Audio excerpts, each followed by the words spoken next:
Okay, let's start with the simplest system, the particle in a box or infinite well system.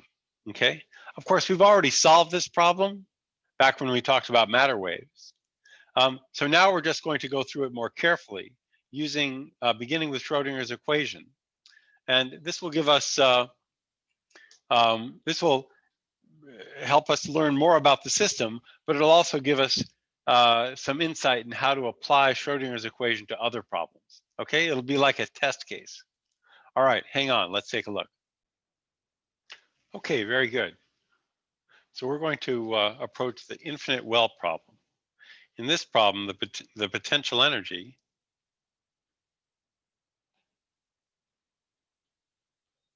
is 0 inside of the well and goes to infinity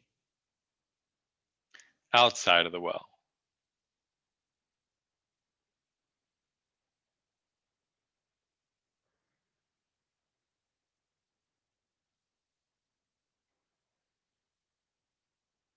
Okay?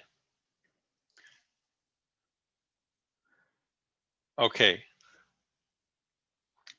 What does that mean?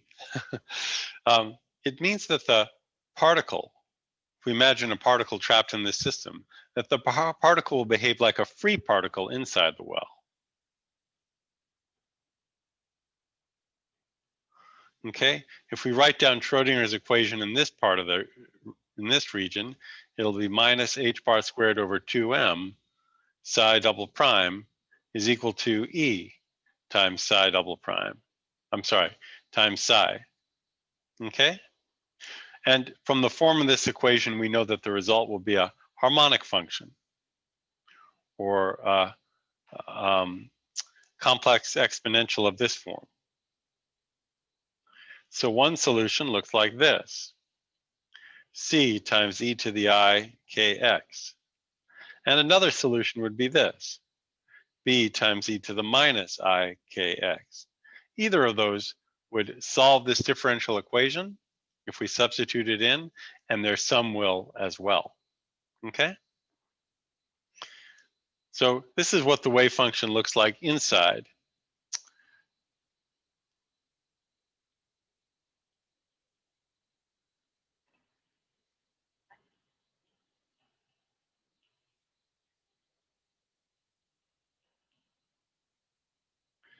Outside, we can show that the wave function has to go to 0.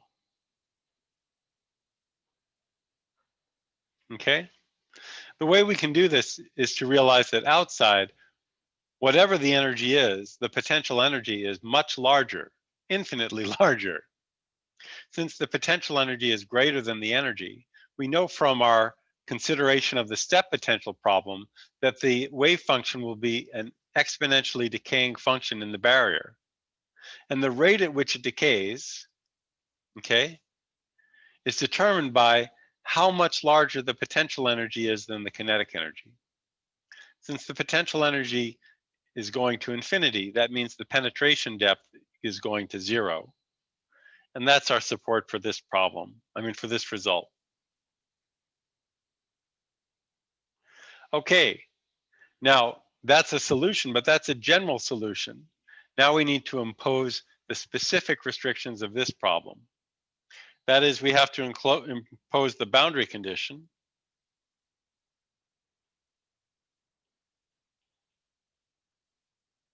And the boundary conditions are just that the amplitude of the wave function at x equals 0 has to be 0, because it's 0 on the left side, and it has to be continuous at the boundary. Likewise, the amplitude of the wave function has to be 0 at the other boundary for the same reason. Okay? Now, let's see what that does to our solutions.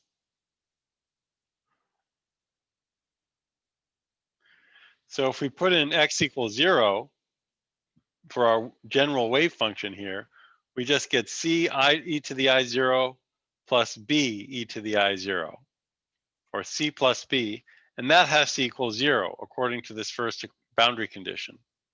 Okay? So that means c equals minus b.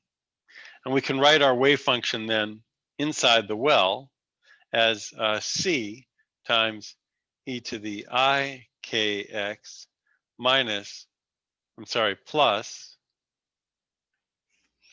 I'm sorry, excuse me, minus e to the minus I kx.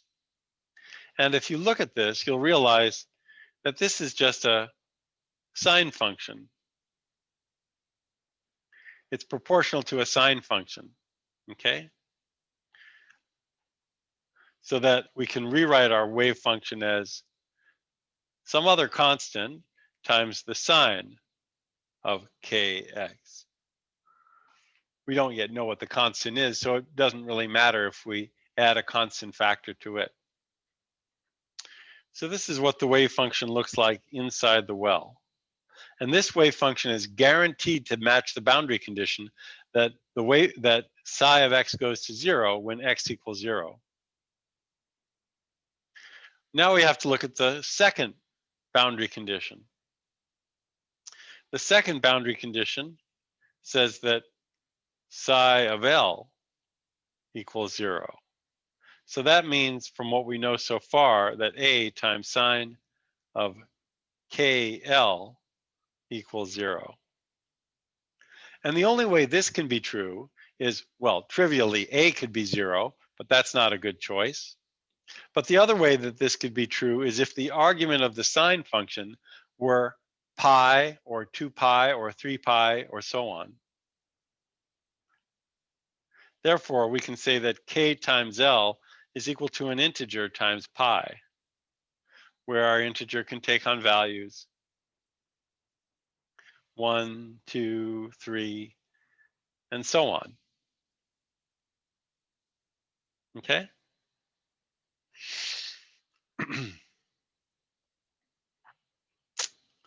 So that's just telling me that k itself is quantized. K can be written as n times pi over L. And so now we have our wave function. Psi of x equals a times sine of n pi x over L.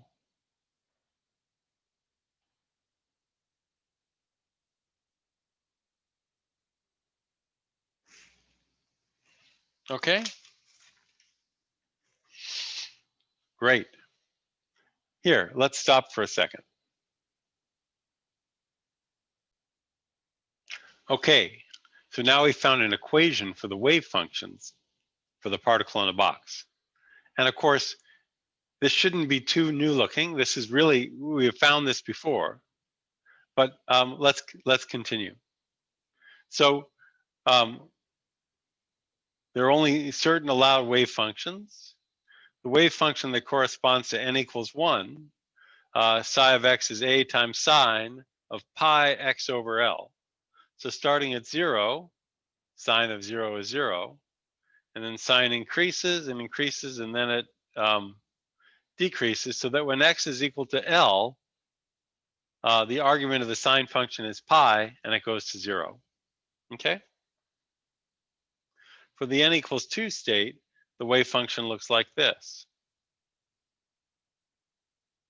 And for the n equals 3 state, the wave function looks like this. Well, these look familiar. They look like the standing waves of a string that's stretched between point 0 and L. Okay?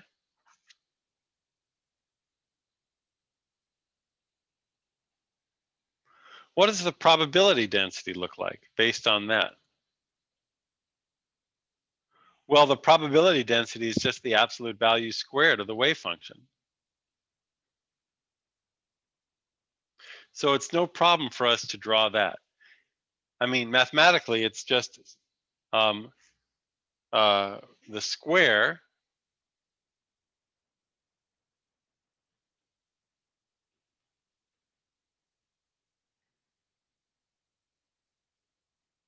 like so. But it's easy enough just to sketch it.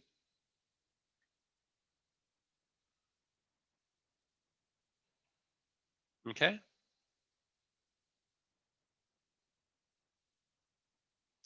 That wasn't so great. Let me just try that one again. You know, I'm proud. I want this to look, you know, the way I want it to look. There we are. Oh my gosh.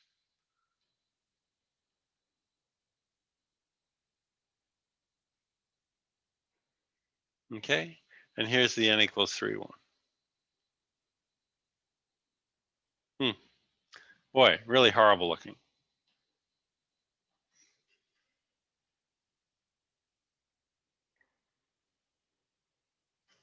Okay, well, I'm not sure I'll ever get it to look any nicer.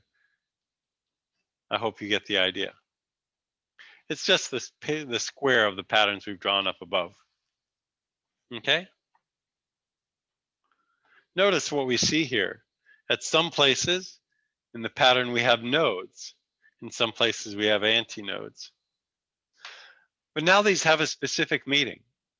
At a node, okay, the probability density is 0. It's always 0 at that point. But what that means is that we have 0 probability of finding the particle there.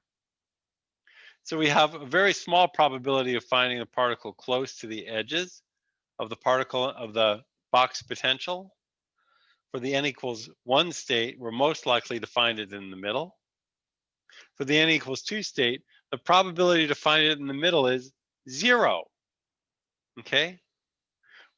And for the n equals 3 state, there are two nodal points where the probability density is 0. Okay?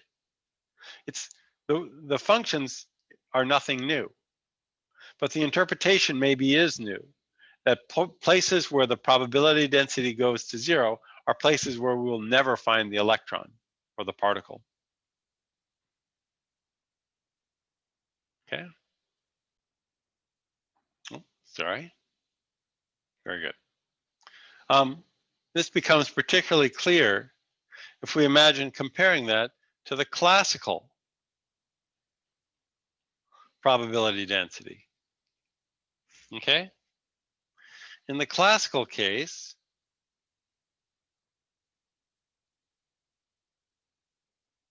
a particle that has a specific kinetic energy that's trapped in a region between 0 and L with infinitely high walls is like a ball that will simply bounce back and forth between the walls at constant velocity. Because it's at constant velocity, it's equally likely to be found anywhere. So that in this case, classically, we'd assume that the probability density is uniform.